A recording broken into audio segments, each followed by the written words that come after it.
ګرانو لیدونکو السلام علیکم. ستاسو پام راړوم د نن ورځې تازه لنډو مهمو خبرونو ته.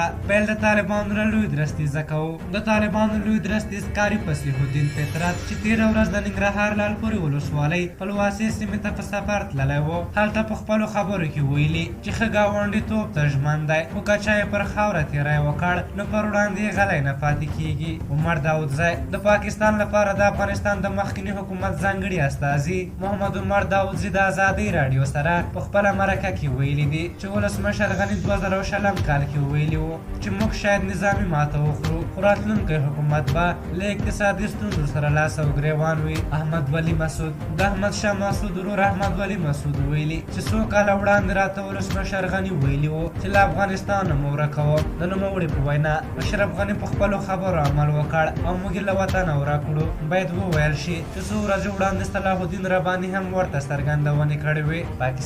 د پاکستان مشرانو جرګه کې د مخالف پیپلز ګوند یو مشر رضا رباني د پاکستان د بهرنیو چارو له وزیر شاه محمود قریشي څخه غوښتنه کړې چې د افغان طالبانو لخوا پر ډیورنډ کرښه غځنتر لرې کولو په اړه پارلمان ته معلومات ورکړي. رباني مشرانو جرګې ته ویلي که طالبان ډیورنډ کرښه د سرحد په توګه نه مني نو ولې پاکستان د طالبانو د حکومت ملاتړ کوي. حامد کرزی خواني ولسمشر حامد کرزي ویلي تېرو 20 کلونو کې په افغانستان کې ټولو لورو ظلم کړی او د بې ګناه افغانانو وینې بهولې دي، خو د افغانستان اوسنی حکومت یو واقعیت دی او نړیوال باید د میلیونونو انسانانو د مړینې د مخنیوي لپاره همکاري باید ورسره وکړي. ولادیمیر پوټین د روسیې ولسمشر ولادیمیر پوټین په خپلو تازهنویو څرګندونو کې ویلي د اسلام پیغمبر حضرت محمد صلی الله علیه وسلم ته سپکاوی د بیان د ازادۍ برخه نه ده، بلکې د مسلمانانو د مقدساتو پر ضد یو پارونکی کار دی. او وروسته خبر دادی چې